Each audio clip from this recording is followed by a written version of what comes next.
जय भारती। नमस्कार। आज हम लोग महाभारत के संदर्भ में भगवान कृष्ण और अर्जुन का जो संयोग है, जो उनका एक संगम है, और हम हमेशा इस बात को कहते हैं कि कृष्ण और अर्जुन। तो इस बात को आज समझते हैं कि कृष्ण और अर्जुन ये जो दो शब्द हैं, इससे हमारे जीवन में क्या इसका असर होता है, और इन दोनों शब्दों से हमारे जीवन का जो लक्ष्य है वो निर्धारित हो सकता है। तो इन दोनों शब्दों के बारे में आज इस बात को हम लोग समझने का प्रयास करते हैं। तो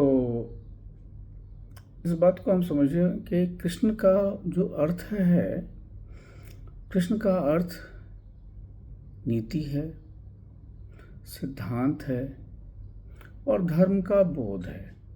क्या उचित है, क्या अनुचित है, जो धर्म है उसका बोध है। और अर्जुन का जो अर्थ है, जिसमें अनुशासन है, भक्ति है, वीरता है, एकाग्रता है।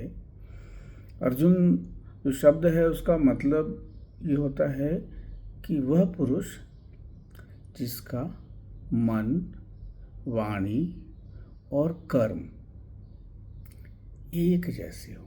मतलब वो मन से जो विचार करे और उस पर जो काम करे और जो बोले, वो तीनों एक जैसे हों, तो इसको अर्जुन कहते हैं। ये एक अनुशासन है।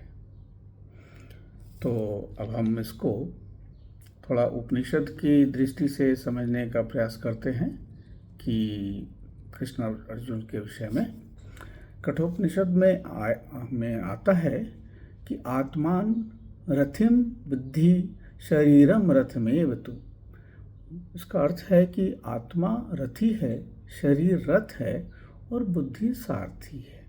तो यहाँ पे जो बुद्धि शब्द है, वो सारथी जो है वो भगवान कृष्ण का परिचय है, और रथ पे जो बैठा हुआ साधक है वो अर्जुन है। तो जब अर्जुन अपनी बुद्धि से संचालित होता है तो जीवन रूपी युद्ध में वह हमेशा विजयी होगा।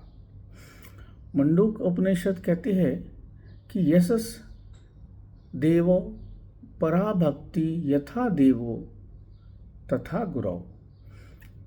मतलब जिसके भीतर भगवान और गुरु दोनों के प्रति भक्ति है, वही ज्ञान प्राप्त करता है। अतः जब हम अर्जुन की तरह भगवान कृष्ण के प्रति पूर्ण समर्पित होते हैं तो सफलता हमें निश्चित ही प्राप्त होगी। अब अगर हम इसको भगवत गीता के रूप में देखेंगे तो भगवत गीता में भगवान कृष्ण ने 6ठे अध्याय में एक जगह कहा है, समझाते हुए कि तस्मात् योगी भव अर्जुन। मतलब हे अर्जुन, तू योगी बन। जो उन्होंने उसमें कारण समझाए हैं। तो यहाँ योगी का मतलब क्या है? यहाँ योगी है जिसकी नीति, मतलब जो कृष्ण है, और अनुशासन जो अर्जुन है, ये दोनों को साथ लेके चलता है, इसको योगी कहते हैं। तो गीता के अनुसार जो हुआ, कृष्ण का मतलब है ज्ञान और धर्म है। मतलब हमारे लाइफ में जो पॉलिसीज हैं, प्रिंसिपल्स हैं, मोरालिटी है, ये सारा कुछ कृष्ण से आता है। और अर्जुन का मतलब है कर्म है और भक्ति है। मतलब हमारा जो एक्शन है, हमारा डेडिकेशन है, हमारा डिवोशन है, ये अर्जुन का से पता चलता है। और इन दोनों का जब संगम होता है तो योगी बनता है। मतलब कृष्ण और अर्जुन मिलके योगी बनते हैं और फिर जीवन में सफलता मिलती है। तो यह वीडियो आपको कैसा लगा बताएंगे। धन्यवाद। नमस्कार।